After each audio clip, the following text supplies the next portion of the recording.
আমি একজন বিধবা নার্স। আমি প্রতি রাতে নাইট ডিউটি করতাম একজন যুবকের কেবিনে, যে কিনা 6 মাস থেকে কোমায় আছে। একদিন সকালবেলা আমি ওই কেবিনে অস্বাভাবিক কিছু লক্ষ্য করলাম। বিষয়টি জানার জন্য আমি রাতের বেলা ভিডিও রেকর্ডিং করে রাখলাম গোপনে। পরের দিন সকালবেলা ভিডিও রেকর্ডিংটা দেখা মাত্রই আমার মাথায় আকাশ ভেঙে পড়লো। কিছুদিন আগে আমার স্বামী মারা গেছে। সে মারা যাওয়ার পর আমি খুবই অসহায় হয়ে পড়ি। তাই আমার ডাক্তার ননদ আমাকে একটা নার্সের চাকরি দেয়। এর কিছুদিন পর সে আমাকে একটা পুরুষ রোগীর কেবিনের ডিউটি দিল। সে আমাকে এটা বলে আশ্বস্ত করলো যে ভয়ের কিছু নেই, রোগী কোমায় আছে। এরপর থেকে আমি ওই অচেতন লোকটার রুমে থেকে ওনার সেবা যত্ন করা শুরু করে দিই। কিন্তু একটা অদ্ভুত ব্যাপার হলো কি, আমি যখনই সকালবেলা ঘুম থেকে উঠতাম তখনই দেখতাম আমার আর ওই অচেনা লোকটার কাপড়ে হলুদ দাগ লেগে আছে। আমার মনে সন্দেহ লাগলো, ভাবলাম নিশ্চয়ই কোনো গোলমাল আছে। এই জন্য একদিন আমি ভিডিও রেকর্ডিং চালু করে রাখি ব্যাপারটা দেখার জন্য। পরদিন সকালবেলা যখন আমি ভিডিওটি প্লে করি তখন ভিডিওটি দেখে আমার মাথায় আকাশ ভেঙে যাচ্ছিল, কেননা ভিডিওটিতে স্পষ্ট দেখা যাচ্ছিল 6 মাস আগে আমার স্বামীর মৃত্যুর পর আমার মা যখন আমাকে নিতে এসেছিল, আমি মার সাথে যাইনি, কারণ আমি জানি যে কিছুদিন পর আমি ওই মায়ের কাছে বোঝা হয়ে যাব। প্রথম যেদিন হাসপাতালে পৌঁছালাম সেদিন আমার ননদ আমাকে বলল,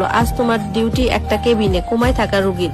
আমি তখন অবাক হয়ে বললাম, পুরুষ রোগী? তখন আমার ননদ বলল, সেই অচেতন সোনা, তোমার কোনো অসুবিধাই হবে না। আমি চুপচাপ ভেতরে চলে গেলাম। ভেতরে গিয়ে দেখলাম এক লম্বা চওড়া সুদর্শন যুবক নিস্তব্ধ হয়ে একজন বিছানায় শুয়ে আছে। তার মুখে এক অদ্ভুত হাসি ছিল, যেন বহু বছর ধরে সে ঘুমিয়ে আছে। তাকে দেখে আমার খুব মায়া হলো। কতই বা বয়স, পুরো জীবনটাই তো তার সামনে পড়ে আছে। এরপর রুমে আশেপাশে খুঁজে দেখলাম তেমন করার মতো কিছুই নেই। তাই ভাবলাম একটু ঘুমিয়ে নেই। চেয়ারে বসে ঘুমিয়ে পড়লাম। সকালবেলা যখন ঘুমটা ভাঙলো আমি আমার শরীরে অদ্ভুত এক ক্লান্তি অনুভব করলাম। আমি আমার কাপড় ঠিক করতে গিয়ে দেখলাম আমার কাপড়ে অচেনা হলুদ রঙের দাগ লেগে আছে। আমি তো ভয় পেয়ে গেলাম, এই রঙগুলো কোথা থেকে আসলো। সঙ্গে সঙ্গে ননদকে গিয়ে বললাম, আপু আমার কাপড়ে অদ্ভুত এক রকমের হলুদ দাগ লেগে আছে, এগুলো কি?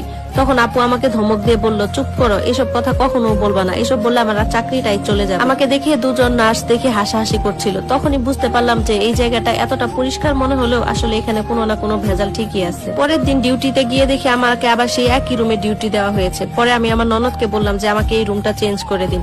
তখন আমার ননদ আমাকে ধমকে সুরে বলল, তোমাকে আমি ইচ্ছা করে এই রুমটাতে দিয়েছি। ওই রোগীটি যেহেতু কোমায় আছে, কোনো ভেজাল নেই, ভিড় নেই, ঝামেলা নেই। এরপর কিছু দিনের মধ্যে আমার নির্দিষ্ট একটা রুটিন তৈরি হয়ে গেল। সময় মতো হাসপাতালে এসে ইউনিফর্ম পরি, এরপর হাজিরা দেই আর ওই রুমে ঢুকে পড়ি। রুমে অল্প আলো রেখে দেই আর চারপাশে মেশিনে বিপ বিপ শব্দ। এদিকে রোগী চুপচাপ শুয়ে থাকতো, তার চোখে পাকা পাতা পর্যন্ত পড়তো না। একদিন রাতে এক অদ্ভুত ঘটনা ঘটলো। ঘর পরিষ্কার করতে গিয়ে দেখি ড্রয়ার খোলা। ড্রয়ারের ভিতরে একটা ডায়েরি আর একটা তেলের শিশি। ডায়েরিটা খুলে দেখলাম সবগুলো পাতায় ফাঁকা, কিন্তু শেষ পাতায় লেখা ছিল, নীরবতা সবকিছুই শুনে ফেলে। এরপর আমি প্রতিদিন রাতে সময় কাটানোর জন্য সাথে করে বই নিয়ে আসতাম। ভাবলাম এই বইটা ওই আদিত্য নামে রোগীটাকে পড়ে শোনাবো, কারণ আমি জানতাম যে কোমায় থাকা রোগীরা অন্তত শুনতে পায়। এরপর আমি প্রতিদিন ওর পাশে বসে বইটা পড়ে শোনাতে লাগলাম। আদিত্য যখন চোখ বুঝতো সাথে সাথে আমিও ঘুমিয়ে পড়তাম। ঘুম থেকে ওঠার পর প্রতিদিনের মতো সকালে একই ঘটনা দেখি, যে আমার কাপড়ে হলুদের দাগ লেগে থাকতো। প্রতিদিন কাপড়ে এই হলুদ দাগ লাগার ব্যাপারটা আমার কাছে খুব রহস্যজনক মনে হলো। এর কিছুক্ষণ পর সীমা নামের একটা নার্স এসে আমাকে বলল যে কোমায় থাকা যে রোগীটা আছে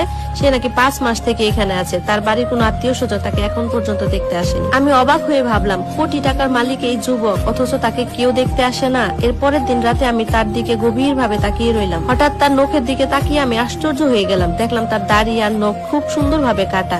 মনে হচ্ছিল কেউ যেন কিছুক্ষণ আগে এসে কেটে দিয়ে গেছে। মনে হচ্ছিল কেউ যত্ন করে কেটে দিয়েছে। হঠাৎ দেখলাম তার চোখের পাতা নড়াচড়া করতেছে। আমি সাথে সাথে মেশিনের দিকে তাকালাম, সবকিছু ঠিকঠাক ছিল। একদিন আমি ওষুধ আনার জন্য হসপিটালের ফার্মেসিতে গেলাম। সেখানে ইনচার্জ আমাকে বলল, আদিত্য সাহেবের জন্য স্পেশাল একটা ওষুধ আছে, সেটা আপনি নিয়ে যান। আমি তাকে বললাম, স্পেশাল কেন? লোকটা আমাকে কিছুই বললো না। এরপর রাতের বেলা আমি ছেলেটার পাশে বসে উপন্যাস পড়তাম এবং তার সঙ্গ দিতাম। এরপর সে যখন ঘুমিয়ে পড়তো আমিও ঘুমিয়ে পড়তাম। কিন্তু সকালবেলা উঠে দেখতাম আমার কাপড়ে সেই হলুদ দাগ। একদিনের এক ঘটনা আমার খুব আশ্চর্য লাগলো। একজন ওয়ার্ড বয় কেবিনে এসে আমাকে বলতেছে, আপনি ভীষণ সাহসী মহিলা। আমি বললাম, মানে কি? তখন সে বলল, কিছু না ম্যাডাম, এমনিই বললাম। একদিন রাতে আমি ওই কেবিনের মেঝেতে পাতলা করে লবণের দাগ দিয়ে দিলাম, যাতে পোকামাকড়ের আসা যাওয়া বন্ধ হয়। ওই দিন সকালে ঘুম ভাঙতেই দেখি সেই লবণের দাগ এদিক সেদিক নড়ে গেছে আর আমার কাপড়ে আবার সেই হলুদের দাগ। তখন আমি পরিষ্কার ভাবে বুঝে যাই যে এখানে কোনো না কোনো রহস্য ঠিকই আছে। এই জন্য মনে মনে সিদ্ধান্ত নিলাম, এর পরের দিন যখন এখানে আসবো আমার স্বামীর পুরনো ক্যামেরাটা নিয়ে আসবো। ওই ক্যামেরাটাই আমার সকল প্রশ্নের উত্তর দিতে পারবে। পরের দিন বাড়ি থেকে ওই ক্যামেরাটা ফুল চার্জ করে আমি সন্ধ্যার দিকে হসপিটালে চলে এলাম। ক্যামেরাটা রোগীর বিছানার বাঁ দিকে বসালাম। এরপর সব কাজ শেষ করে বিছানা গুছিয়ে আমি ঘুমিয়ে পড়লাম। ঘুমানোর ইচ্ছা ছিল না, কিন্তু রাত বাড়ার সাথে সাথে কখন যেন ঘুমিয়ে পড়লাম বুঝতেই পারিনি। সকাল হতে দ্রুত বাড়ি ফিরে নিজের রুমে দরজা বন্ধ করে ল্যাপটপের ভিতরে ক্যামেরাটা বের করে